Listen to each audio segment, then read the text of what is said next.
ଯେତେବେଳେ ମଣିଷର ସବୁ ଇଚ୍ଛା ପୂରି ଯାଏ ନା, କୌଣସି ଆଉ ଇଚ୍ଛା ନ ରୁହେ ବଞ୍ଚିବା ପାଇଁ ଆଉ ଭୋଗ କରିବା ପାଇଁ, ସେତେବେଳେ ତାର ମୋକ୍ଷ ହେଇଯାଏ। କିନ୍ତୁ ଯେତେ ପର୍ଯ୍ୟନ୍ତ ଆମର ଇଚ୍ଛା ରହିଥାଏ, ଆମକୁ ଏଇଟା ପାଇବାର ଅଛି, ଆମକୁ ଏଇଟା କରିବାର ଅଛି, ସେତେ ପର୍ଯ୍ୟନ୍ତ ଆମକୁ ବାର ବାର, ଯେତେ ପର୍ଯ୍ୟନ୍ତ ସେ ଇଚ୍ଛା ପୂରା ନ ହେଇଛି ସେତେ ପର୍ଯ୍ୟନ୍ତ ଆମକୁ ବାର ବାର ଏ ପୃଥିବୀକୁ ଆସିବାକୁ ପଡ଼ିଥାଏ।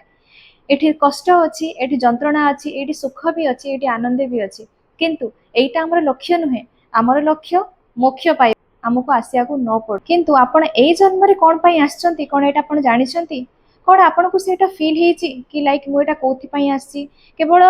ଗୋଟେ ବହୁତ ବଡ଼ ଘର ବନେଇବା, ବହୁତ ପ୍ରପର୍ଟି ବନେଇବା, ଛୁଆମାନେ ବହୁତ ବଡ଼ ବଡ଼ ଜାଗାରେ ପଢିବେ, ମଣିଷ ହେବେ, ଆମେ ବହୁତ ଭଲ ଲାଇଫ ମେଣ୍ଟେନ୍ କରିବା, ଆମେ ଗାଡ଼ି ଚଢ଼ିବା, ଆମେ ଫରେନ୍ ବୁଲିବା, ଆମର ବହୁତ ସାରା ସୁଖ ସମୃଦ୍ଧି ହେଉଥିବ, ଆମକୁ କେବେ ଦୁଃଖ ନ ମିଳିବ, ଆମକୁ ସବୁବେଳେ ଖୁସି ମିଳୁଥିବ। କଣ ଏଇ ଇଚ୍ଛା? ନା ଏଇ ଇଚ୍ଛା ପରେ ଆଉ କିଛି ଆମର ଇଚ୍ଛା ଅଛି? ଆପଣ ପୂର୍ବ ଜନ୍ମରେ କୋଉ ଇଚ୍ଛା ନେଇକି ଜନ୍ମ ହେଇଛନ୍ତି, କିମ୍ବା ଆପଣ ଜାଣିଛନ୍ତି ପୂର୍ବ ଜନ୍ମରେ ଯେତେବେଳେ ଆପଣ ଦୁନିଆ ଛାଡ଼ିଥିଲେ ସେତେବେଳେ ଆପଣଙ୍କର କୋଉ ଇଚ୍ଛା ଅଧୁରା ରହିଥିଲା, ଯୋଉ ଇଚ୍ଛା ପାଇଁ ପୁଣି ଥରେ ଆପଣଙ୍କୁ ଏ ଜନ୍ମରେ ଆସିବାକୁ ପଡ଼ିଲା, ପୁଣି ଥରେ ସେ ଇଚ୍ଛାକୁ ପୂରଣ କରିବା ପାଇଁ ମା ପ୍ରକୃତି ଆପଣଙ୍କୁ ଆଉ ଗୋଟେ ସୁଯୋଗ ଦେଲା। କିନ୍ତୁ ଯଦି ଏ ଜନ୍ମରେ ବି ଯଦି ସେ ଇଚ୍ଛାଟା ଆପଣଙ୍କର ପୂରା ନ ହୁଏ, ପୁଣି ଆପଣଙ୍କୁ ବାର ବାର ଆସିବା ପାଇଁ ପଡ଼ିବ, ପୁଣି ଥରେ ଆସିବା ପାଇଁ ପଡ଼ିବ, ପୁଣି ଥରେ ଆସିବା ପାଇଁ ପଡ଼ିବ, ଯେତେ ପର୍ଯ୍ୟନ୍ତ ଆପଣଙ୍କର ଇଚ୍ଛାର ତୃପ୍ତି ନ ହେଇଛି। ଯେତେ ପର୍ଯ୍ୟନ୍ତ ଇଚ୍ଛାର ତୃପ୍ତି ନ ହେଇଛି ସେତେ ପର୍ଯ୍ୟନ୍ତ ଆପଣଙ୍କୁ ମୁକ୍ତି ବି ମିଳିବ ନାହିଁ ବା ମୋକ୍ଷ ମିଳିବ ନାହିଁ।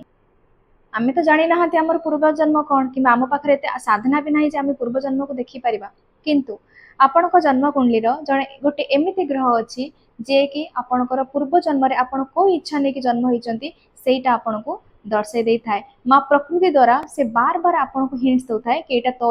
ଇଚ୍ଛା ପୁରା କର, ତାକି ମୁଁ ତୋତେ ମୋକ୍ଷ ଦେଇପାରିବି। କିନ୍ତୁ ଆମେ ସେଥିପାଇଁ ଅବଗତ ତ? ଆଜିର এই ভিডিওটি স্পেশালি এইଥିପାଇଁ ଆମେ ଜାଣିବା ଆମର ପୂର୍ବ ଜନ୍ମର ଇଚ୍ଛା କ'ଣ, ଆଉ ଏଇ ଇଚ୍ଛାଟା ଜଣେଇବ ଆମ ଜନ୍ମ କୁଣ୍ଡଳୀରେ ଥିବା ରାହୁର ପରିସ୍ଥିତିକୁ ନେଇକି, ରାହୁର ପୋଜିସନକୁ ନେଇକି। ରାହୁର ପୋଜିସନ ଅନୁସାରେ ମୁଁ ଆପଣଙ୍କୁ ଜଣେଇବି ଆପଣ ପୂର୍ବ ଜନ୍ମରେ କେଉଁ ଇଚ୍ଛା ନେଇକି ଜନ୍ମ ହେଇଥିଲେ। ତେବେ ଡେରି ନକରି ଆରମ୍ଭ କରିବା ପ୍ରଥମ ଘରୁ। ରାହୁ ଯେଉଁମାନଙ୍କ ଜନ୍ମ କୁଣ୍ଡଳୀରେ ରାହୁ ପ୍ରଥମ ଘରେ ବସିଛନ୍ତି, ସେମାନେ କେଉଁ ଇଚ୍ଛା ନେଇକି ଏ ଜନ୍ମକୁ ଆସିଛନ୍ତି, ସେମାନଙ୍କୁ ରାହୁ କ'ଣ କହିବାକୁ ଚାହୁଁଛି, ରାହୁ ସେମାନଙ୍କର କ'ଣ ଇଚ୍ଛା ପୂରା କରିବା ପାଇଁ ତାଙ୍କୁ ବାର ବାର ଇଙ୍ଗିତ କରୁଛି। ତେବେ ଯେଉଁମାନଙ୍କ ଜନ୍ମ କୁଣ୍ଡଳୀରେ, ଯେଉଁମାନେ ବି ଏ ଭିଡ଼ିଓ ମୋର ଦେଖୁଛନ୍ତି, ଆଉ ଯଦି ଆପଣଙ୍କର ଜନ୍ମ କୁଣ୍ଡଳୀରେ ପ୍ରଥମ ଘରେ ରାହୁ ବସିଛି, ତେବେ ଜାଣି ନିଅନ୍ତୁ ଆପଣଙ୍କର କୋଉ ଜନ୍ମରେ, ଆପଣଙ୍କର ପୂର୍ବ ଜନ୍ମରେ କେଉଁ ଇଚ୍ଛା ନେଇକି ଆପଣ ଏ ଜନ୍ମକୁ ଆସିଛନ୍ତି। ପ୍ରଥମ ଘର ରାହୁ ଯେଉଁମାନଙ୍କ ଜନ୍ମ କୁଣ୍ଡଳୀରେ ପ୍ରଥମ ଖାନା ବା ପ୍ରଥମ ଘରେ ରାହୁ ବସିଛି। ଇଚ୍ଛା କହିବା ପୂର୍ବରୁ ମୁଁ ଆଉ ଗୋଟେ କଥା ଆପଣଙ୍କ ବିଷୟରେ କହିଦେବି। ଆପଣଙ୍କ ଆଖପାଖରେ ଯଦି ଯେଉଁମାନଙ୍କ କୁଣ୍ଡଳୀରେ ବି ରାହୁ ପ୍ରଥମ ଘରେ ବସିଛନ୍ତି, ଆପଣ ଜାଣି ଦିଅନ୍ତୁ ସେ ଏତେ ସରଳ ନୁହଁ, ବହୁତ ବୁଦ୍ଧିମାନ, ବହୁତ ଚାଲାକ ପ୍ରାଣୀ। ଆପଣ ତାଙ୍କୁ କେବେ ଠକି ପାରିବେନି, ବରଂ ସେମାନେ ଚାହିଁଲେ ଆପଣଙ୍କୁ ଠକି ପାରିବେ, କିନ୍ତୁ ଆପଣ ଚାହିଁଲେ ସେମାନଙ୍କୁ ଠକି ପାରିବେନି। ବହୁତ ଚତୁର ହେଇଥାନ୍ତି, ବହୁତ ବୁଦ୍ଧିମାନ ହେଇଥାନ୍ତି, ନିଜ କଥା ମାଧ୍ୟମରେ ମଧ୍ୟ ସେମାନେ ଆପଣଙ୍କୁ ଆଟ୍ରାକ୍ଟେଡ୍ କରିପାରନ୍ତି। ବହୁତ ବଡ଼ ବଡ଼ ପଲିଟିସିଆନଙ୍କ କୁଣ୍ଡଳୀରେ ମଧ୍ୟ ଆପଣ ଦେଖିବେ ପ୍ରଥମ ଘରେ ରାହୁ କିମ୍ବା ଦଶମ ଘରେ ରାହୁ। ଏମାନେ ରାଜା, ଏମାନେ ସବୁବେଳେ ଭାବନ୍ତି ଯେ ଏମାନେ ରାଜା, ଆଉ ଏମାନେ ରାଜା ହବା ପାଇଁ ହିଁ ଏ ଜନ୍ମରେ ଆସିଥାନ୍ତି। ରାହୁ ଯୋଉମାନଙ୍କ ପ୍ରଥମ ଘରେ ଥାଏ, ଏଇଟା ତାଙ୍କର ରାହୁ ସେମାନଙ୍କୁ ଜଣେଇ ଦିଏ ଜନ୍ମରେ ସେମାନେ ସେଇ ଇଚ୍ଛା ନେଇକି ଜନ୍ମ ହେଇଛନ୍ତି, କାହାକୁ କମାଣ୍ଡ କରିବା, କାହାକୁ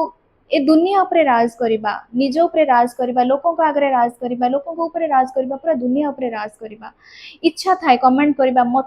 ମୁଁ ବସ୍ ହେଇକି ବସିବି, ମତେ ସମସ୍ତେ ମାନନ୍ତୁ, ମତେ ସମସ୍ତେ ପଚାରନ୍ତୁ, ମୋ ଆଗରେ ସମସ୍ତେ ଝୁଙ୍କନ୍ତୁ। ଦୁନିଆକୁ ଝୁକେଇବାକୁ ଏମାନେ ଚେଷ୍ଟା କରିଥାନ୍ତି, ଏମାନେ ରାଜା ହେଇକି ବଞ୍ଚିବା ପାଇଁ ଚେଷ୍ଟା କରିଥାନ୍ତି, ଏମାନଙ୍କର ସବୁବେଳେ ସ୍ୱପ୍ନ ଥାଏ। ଆଉ ଏମାନଙ୍କୁ ରାହୁ ଦ୍ୱାରା, ମା ପ୍ରକୃତି ଦ୍ୱାରା ଜଣେଇ ଦିଆଯାଏ କି ଲାଇକ୍ ରାଜା ବନିବା ପାଇଁ ତୁ ଜନ୍ମ ହେଇଛୁ, କମାଣ୍ଡ କରିବା ପାଇଁ ଜନ୍ମ ହେଇଛୁ, ଶାସନ କରିବା ପାଇଁ ଜନ୍ମ ହେଇଛୁ। ଏମାନଙ୍କ ଦିମାଗରେ ସବୁବେଳେ ଶାସନ କରିବା ପାଇଁ ଥାଏ, ନୁହେଁ କି ଶାସନ ହବା ପାଇଁ। ଏମାନେ ବାହାରକୁ ବହୁତ ଦେଖାଯାନ୍ତି, ଏମାନେ ବହୁତ ଖୁସି ଥାନ୍ତି, ଏମାନେ ବହୁତ ମାନେ ଖୁସି ମିଜାଜରେ ଥାନ୍ତି, ଏମାନଙ୍କର କିଛି ବି ପ୍ରୋବ୍ଲେମ ନାହିଁ, କିନ୍ତୁ ଭିତରେ ଭିତରେ ଏମାନେ ବହୁତ ଖୋୟା ହୋୟା ଥାନ୍ତି, ବହୁତ ମାନେ ଏକଲାପନ ଟାଇପର ଥାଏ, ଏମାନେ ଭିତରୁ ଏମାନେ ମରିଯାଆନ୍ତି। ଆଉ ଯଦି କେହି ବି ଏମାନଙ୍କ ସାମ୍ନାରେ କେହି ଉଚ୍ଚ ଆବାଜରେ କଥା ହେବା, ଏମାନଙ୍କୁ କଣ୍ଟ୍ରୋଲ କରିବା ପାଇଁ ଚେଷ୍ଟା କରିବା, ଏମାନେ କେବେ ବି ତାକୁ ଟଲରେଟ୍ କରନ୍ତି ନାହିଁ, କାରଣ ଏମାନଙ୍କ ଲକ୍ଷ୍ୟ ଏମାନେ କାହାକୁ କଣ୍ଟ୍ରୋଲ କରିବେ, ଏମାନଙ୍କୁ କେହି କଣ୍ଟ୍ରୋଲ କରିବେ ନାହିଁ। ଜୀବନ ସାରା ଏମାନଙ୍କର ଏଇ ଇଚ୍ଛା ରହିବ କି ଲାଇକ୍ ମୁଁ କମାଣ୍ଡ କରିବି। ତେବେ ଏବେ ଚାଲନ୍ତୁ ଡିସ୍କସନ୍ କରିବା, ଯେଉଁମାନଙ୍କ ଜନ୍ମ କୁଣ୍ଡଳୀରେ ରାହୁ ଦ୍ୱିତୀୟ ଭାବରେ ଥାନ୍ତି ସେମାନେ କେଉଁ ଇଚ୍ଛା ନେଇକି ଆସିଛନ୍ତି ଆଉ କେଉଁ ଇଚ୍ଛା ସେମାନଙ୍କର ଏ ଜନ୍ମରେ ପୁରା ହବ। ଯେଉଁମାନଙ୍କ ଜନ୍ମ କୁଣ୍ଡଳୀରେ ଦ୍ୱିତୀୟ ଘରେ ରାହୁ ବସନ୍ତି ଏଇ ଭିଡ଼ିଓଟା ଆପଣମାନଙ୍କ ପାଇଁ। ଯେଉଁମାନେ ବି ଏ ଭିଡ଼ିଓ ମୋର ଦେଖୁଛନ୍ତି ଆଉ ସେମାନଙ୍କର ଦ୍ୱିତୀୟ ଘରେ ରାହୁ ଅଛି ସେମାନଙ୍କ ପାଇଁ ସ୍ପେଶାଲି ଧନ କମେଇବା ଆପଣଙ୍କର ଇଚ୍ଛା। ଆପଣ କେତେ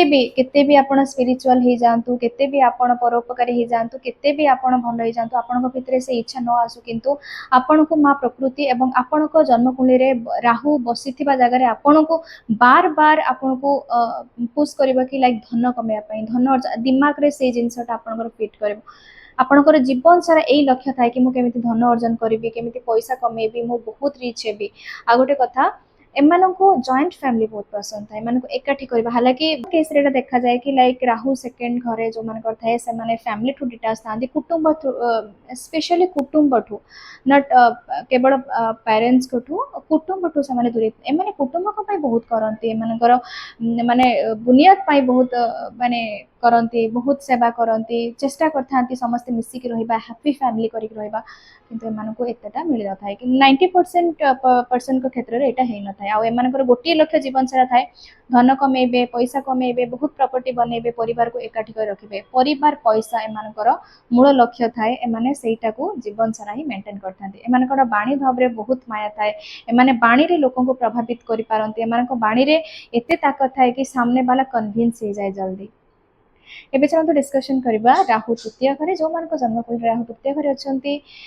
ସେମାନେ କେଉଁ ଇଚ୍ଛା ନେଇକି, ସେମାନଙ୍କର କେଉଁ ଅଧୁରା ଇଚ୍ଛା ପୂର୍ବ ଜନ୍ମରେ ରହିଛି ଯେଉଁଟାକି ଏ ଜନ୍ମରେ ତାଙ୍କର ପୁରା ହେବ। ତୃତୀୟ ଘର ରାହୁ ସବୁବେଳେ ଇଚ୍ଛା ଥାଏ ଟ୍ରେଣ୍ଡରେ ରହିବେ, ଫ୍ରଣ୍ଟରେ ରହିବେ, ଲୋକଙ୍କ ସାମ୍ନାକୁ ଆସିବେ, ଲୋକାଲୋଚନକୁ ଆସିବେ, 5 ଜଣ ସେମାନଙ୍କୁ ଚିହ୍ନନ୍ତୁ, ଭିଡ଼ ଭିତରୁ ସେମାନଙ୍କୁ ପରିଚିତ କରାଯାଏ। ତା ସହିତ କହିବି ଏମାନେ ଟ୍ରାଭେଲ ପ୍ରିୟ ହେଇଥାନ୍ତି, ଏମାନଙ୍କୁ ବୁଲିବା ବହୁତ ସଉକ ଥାଏ, ଏମାନେ ବୁଲନ୍ତି ବି, ଏମାନଙ୍କୁ ମା ପ୍ରକୃତି ପୁସ୍ କରେ। ଏଇ ଇଚ୍ଛା ନେଇକି ସେମାନେ ଜନ୍ମ ହେଇଥାନ୍ତି କି ଲାଇକ୍ ହେଇପାରେ ପୂର୍ବ ଜନ୍ମରେ ସେମାନେ ବହୁତ କଞ୍ଜେଷ୍ଟେଡ୍ ଟାଇପ୍ର ୟା କେବେ ଫ୍ରିଡମ୍ ଫିଲ୍ କରିନଥିବେ, ଯେଉଁଥିପାଇଁ ତାମାନେ ସେମାନଙ୍କୁ ଏ ଜନ୍ମରେ ବାର ବାର ଇଚ୍ଛା ହେବ ବୁଲିବା ପାଇଁ। କେବେ ବି ଏମାନଙ୍କୁ ଘର ଭିତରେ ବାନ୍ଧିକି ରଖିଲେ ଏମାନେ କେବେ ରହିପାରିବେନି, ଏମାନଙ୍କୁ ବାହାରେ ବୁଲିବାର ଅଛି, ଏକ୍ସପ୍ଲୋର କରିବାର ଅଛି, ବୁଲିବାର ଅଛି। ତା ସହିତ ଏମାନଙ୍କୁ ଟ୍ରେଣ୍ଡରେ ରହିବା ବହୁତ ପସନ୍ଦ। ଆଉ ସବୁଠୁ ବଡ଼ କଥା କହିବି, सोशल मीडिया इन्फ्लुएंसर बनवा। जो मैंने भी देखुं बड़ बड़ सोशल इन्फ्लुएंसर अच्छा बा यूट्यूबर हूँ या फेसबुक हो या इंस्टाग्राम हो, आप जो देखिए बड़ बड़ जो मानकर ट्रेंडिंग वीडियो आसे जो मैंने फेमस अच्छा कौटी ना कौटी से राहु तृतीय घर बा राहुर कनेक्शन कौटी ना कौटी तृतीय घर में एमानकु सोशल मीडिया एमानकु मिलिबो भी, माँ प्रकृति एमानकु सुजोग दबा, एमानकु राहु एमानकु सुजोग दबा सोशल मीडिया रे फेमस होबा पई, सोशल मीडिया रे ट्रेंडिंग होबा पई, ता सहित एक्सप्लोर करिया पई, ट्रैवल करिया पई, मस्ती करिया पई। एबे चलते डिस्कशन करबा फोर्थ हाउस राहु कोन कुहे, आम पूर्व जन्मर केउ इच्छा नै कि आम फोर्थ आसीछंती एवं केउ इच्छा हमर पूरा हेबाकु जाउछि। सबुठु बड़ कथा कहबी, एमानकर सब बेले इच्छा थाए माँ रो सेवा करिवे, माँ को खुशी करिवे, घरर सुख शांति केमिति रहू, एमानकर निजर मेंटल स्थिति केमिति ठीक रहू, निजर मानसिक शांति, एमानकु सबले शांति पसंद, किंतु एमानकु शांति मिलेनी। मु कहि रखुची एमानकु केबे शांति मिलेनी, किंतु एमान सब बेले से शांति पत्र थाए, मते केमिति मते मानसिक शांति मिलू, मते मो जीवनटा सरल हो, मो माँ भल रहू, एमानकु सेही दिगरे एमान जानते। आ स्पेशल एमानकु माटी सहित अटैच रहय पई पसंद थाए, माटी रिलेटेड काम करय पई बहुत पसंद थाए, माने प्रॉपर्टी रिलेटेड काम भी करती एवं माँ प्रकृति एमानकु से सुजोग दिए करिया पई, कारण एमानकर इच्छा ए जन्म नुह, एमानकर इच्छा पूर्व जन्मर। माटी को लेकिन काम करवा, माँ को लेकिन काम करवा, शांति पछरे धाइबा एमानकर लक्ष्य थाए। एमानकर लक्ष्य भी पूरा होई थाए, जदि पूरा न हुए पुणी एमाने से इच्छा को लेकिन पुणी जन्म नहीं थांती। एबे चलो डिस्कशन करबा पंचम घर राहु। पंचम घर जो मानक राहु अछि सेमानकु माँ प्रकृति कौन इंडिकेट करे, राहु कौन इंडिकेट करे। पंचम घर राहु सब बेले इच्छा, एमाने हायर स्टडीज करने बहुत इच्छा, पढ़ा एमानकर पढ़ारे बहुत इंटरेस्ट थाए, किंतु समटाइम्स एमानकु ब्रेक भी लगे, पढ़ार कौटी ना कौटी ब्रेक भी लगे, आकु नहीं से स्ट्रगल करते ना मत पढ़ार अच्छी आउ रिलेशनशिप रे एमानकु एतटा सक्सेस मिल न थाए, कारण पूर्व जन्म रे एमाने रिलेशनशिप रे बहुत सारा चिटिंग करथांती, सामने वाला को एमाने धोखा दे थांती, सामने वाला को हर्ट करते जो कि ए जन्म एते परफेक्ट रिलेशनशिप मिलेनी कि रिलेशनशिप जदि होउची सेटा मैक्सिमम टाइम ब्रेकअप होता है तेणु ए जन्म से माने निजर पार्टनर पाई निजर रिलेशनशिप पाई माने 100% होता माने बहुत लॉयल होता किंतु एमान को परफेक्ट पार्टनर मिल न था कि मिली था ब्रेकअप माने ब्रेकअप एमान होता है आ पढ़ा को नहीं पढ़ारे भी बार बार ब्रेक लगे फिर भी एमाने पढ़ाई आग को इच्छा रखी था षष्ठ घर राहु पूर्व जन्म कौटी ना कौटी लोक कौन गोटे बिना दोष करी फसी जा कोर्ट केसेस या लिटिगेशन सम्मुखीन ताकू नहीं अपमान मिलवा कि गोटे लॉन्ग टर्म डिजीज को लेकिन सफर होता रोगी होता इच्छा था कि लाइक मुझे जन्म ने मो पर जन्मटा जमी मत कौन रोग न हो मो कौन मिछ आलिगेसन न आसू तेज षष्ठ घर राहु आपण को बिल्कुल भी आपण शत्रु उपर हावी रे आप शत्रु को पराजित करेंगे चाहे सामने वाला केते भी धुरंधर होता ना कहीं किंतु आपण सबु बेले शत्रु उपर हावी रे शत्रु को विजय करेंगे कौन कोर्ट केसेस रिलेटेड आपणकर विजय ये जदि अनुकूल थाए आपणकर समय अनुकूल थाए ग्रह दशा आप ठीक ठाक थाए सब बेले आप जीति था सहित आप निरोगी रही सब चेष्टा करते हेल्थ को लेकिन बहुत कनसीयस होती हेल्थ रिलेटेड केमती आपंकर बेटर हेल्थ हो पार आपंकर लाइफस्टाइल बेटर हो पार से सब बेले चेष्टित होती आपंकर इच्छाटा पूरा है सप्तम घर राहु सप्तम घर राहु स्पेशली तो कहबी आपण को पार्टनर एमती बाछिबा दरकार जोटा कि आपंकर डिफरेंट कास्ट रही था या डिफरेंट स्टेट रही था कौन से गोटे अनऑर्थोडॉक्स टाइप रो मैरिज आपण बाछंतु प्रॉपर विधिवत भाव में अरेंज्ड मैरिज आपण करंतु नाही कारण मैक्सिमम सप्तम घर राहु डिवोर्स भी दे देता है किंतु जदि आपण अनऑर्थोडॉक्स टाइप मैरिज चूज करचंती तबे आपण को मध्य सक्सेस मिलता है आउ स्पेशली कोई भी ए जन्म रे आपण मैरिज को लेके बहुत ऑब्सेशन थांती आपनकर पार्टनर प्रति आपण बहुत ऑब्सेशन थांती पार्टनर को बहुत भल पाई थांती पार्टनर प्रति बहुत लॉयल थांती कारण पूर्व जन्म रे आपण सप्तम घर रिलेटेड या स्पाउस रिलेटेड आपणकर कर्तव्य ठीक आपण करिन थांती जोथि पई कि मदर नेचर आपण को पुणी थरे दुनिया को पठेता कि लाइक ए कामटा तो पूरा करिक तेणु एमाने जीवन सारा आउ ता सहित कभी बिजनेस पार्टनर सहित बहुत लॉयल था बिजनेस पार्टनर सहित ट्यून बनवाई गोटे पॉजिटिव ट्यून बनवाई सब सदाचार बेला एमाने चेष्टा करते समटाइम्स एमान को चिटिंग रो शिकार होगा पड़ी था फिर भी एंड ऑफ द रिजल्ट भगवान एमान को सेव करते आउ स्पेशली कहबी मैरिज हाउस रिलेटेड एमाने कॉम्प्रोमाइज करबा पार्टनर को लेकर ऑब्सेशन रहिबा एवं गोटे हैप्पी मैरिड लाइफ सब बेले चाहिए अष्टम घर राहु अष्टम घर राहु रो इंडिकेशन पूर्व जन्म रे एमाने कोनोसी गोटे स्पिरिचुअल काम रे थांती या स्पिरिचुअल पर्सन ही थांती किंबा कोनोसी साधु संत टाइप रे थांती बा साधु संत को सानिध्य रे थांती पूर्व जन्म रे किछि तांकर सानिध्य थाए पूर्व जन्म रे किछि एनर्जी ने के माने आसी थांती आ ए जन्म को आसी थांती से माने सेवा करिया पई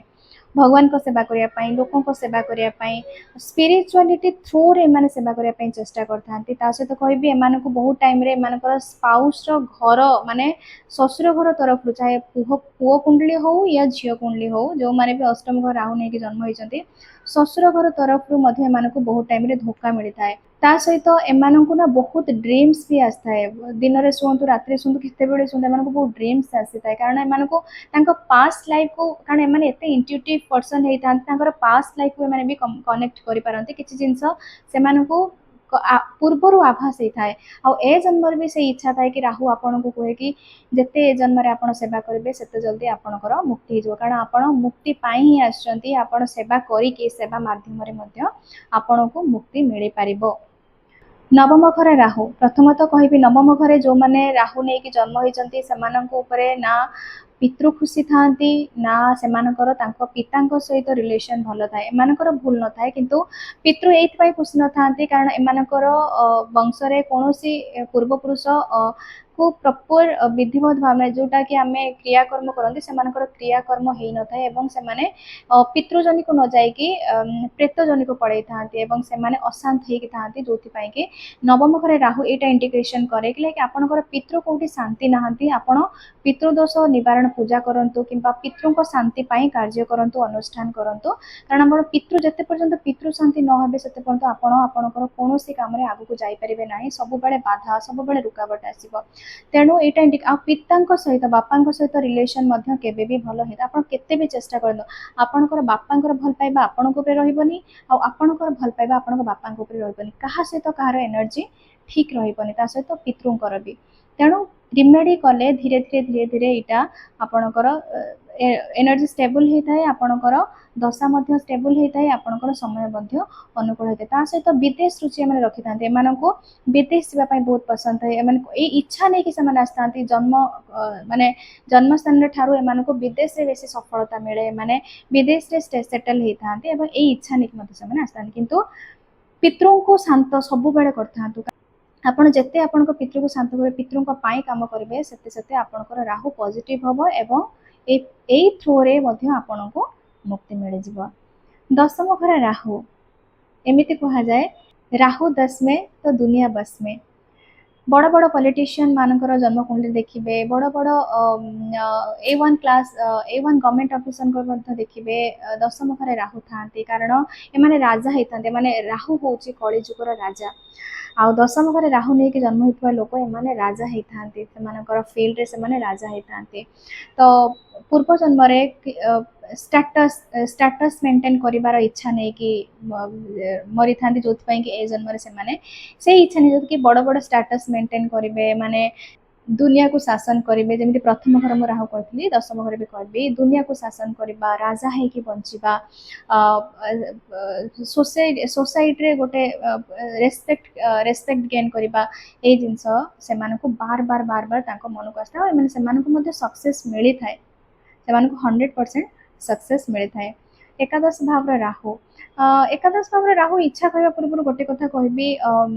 केबे भी ना फ्रेंड सर्कल रे एतटा ट्रस्ट रखंतुनी कारण आपण सांग मान बहुत लयाल होता किंतु आपण फ्रेंड सर्कल आपण को धोखा मिलता है चीटिंग रो शिकार होता आपण को बहुत टाइम रे आपण सहित विश्वासघातकता होता है आउ स्पेशली कहबी पूर्व जन्म आपण को किसी बड़ भाई को थ्रू हो किंबा सोसाइटी थ्रू हो आपण को रेस्पेक्ट पाइबार इच्छा थिला आपण को किसी गेन करिवार इच्छा थिला आपण को पाइबार इच्छा थिला मते एटा दरकार मोटा करिछि मते एटा दरकार आपणकर हक पाइबार थिला जोथि पई कि आपण 11 घरे राहु नै कि जन्म होइतंदी आ आपण सेही दिगरे मध्ये जिबे आपण बहुत आपणकर सर्कल बहुत बड़ थिबो आपण को सेही बड़ सर्कल भी मिलिबो आपणकर फ्रेंड सर्कल बहुत भलो थिबे आपण को पछरे खराब कोन किंतु आगरे समस्त आपण को एप्रिशिएट करूथिबे आपणकर काम को एप्रिशिएट करथबा आ एटा भी आपणकर खुशी आपण को एटा पाइबार सबले इच्छा रही थाए कारण पूर्व जन्म आपण से इच्छा नै कि ही जन्म होता किंतु एतटा ट्रस्ट कहा उपरे करंतु नाही। 12 घर राहु प्रथम तो कहबी एमानकर इच्छा बाहर को जीवा घर भीतर जन्मस्थान रहा एमान को बिल्कुल पसंद न थाए एमाने बाहर बुलिबा बाहर ट्रैवल करबा दुनिया बुलिबा एक्सप्लोर करबा आउ ता सहित कहमान को निया को बहुत डर लगी था जो मानकर 12 घर राहु से मत कमेंट माध्यम जनइबे निया प्रति एमान को बहुत डर थाए कि बोमा फुटिबा हो निया देखा हो एमान को बहुत फियर थाए कहीं कोटना कोटी पास्ट लाइफ रे एई जिंस को लेकिन से सहित किसी क्षति होता है ता सहित एमानकर बुलिबा बहुत इच्छा थाए कोट पाखाखि नो बाहर स्टेट बाहर हो कंट्री बाहर हो बहुत दूर यात्रा करबा बहुत दूर को जीवा ता सहित कहबी एमान को माने जो सर्कल ले माने रुहंती से सर्कलटा पसंद न थाए से आउट द बॉक्स से सही सर्कल पसंद थाए जोटा कि से जानी एठा मते मिलिबनी ता परे भी से इच्छा था नहीं मते सेटा वन टाइप ऑफ कहबी मरीचिका पछरे धाइबा मैक्सिमम टाइम एमाने डे ड्रीम रे थांती आउ जोटा पाइबा से माने जानी थांती एमान को मिलिबनी फिर भी से माने ता पछरे गुडी थांती आउ एटा हे कि सेमानकर इच्छा पूरा हेते आउ सेमानकर मुक्ति होता है आ बार बार जिते पर्यंत ये जिनस को लेकिन से डिटाचमेंट न आसी से पर्यंत मुक्ति न थाए तेणु यहाँ थिला 12 घरे राहुर परिस्थिति अनुसार आपण को आपणकर इच्छा विषय अवगत करवा जदि मोर ये वीडियोटी आपको भल लगी थाए तेबे लाइक शेयर एंड सब्सक्राइब करें। जय जगन्नाथ।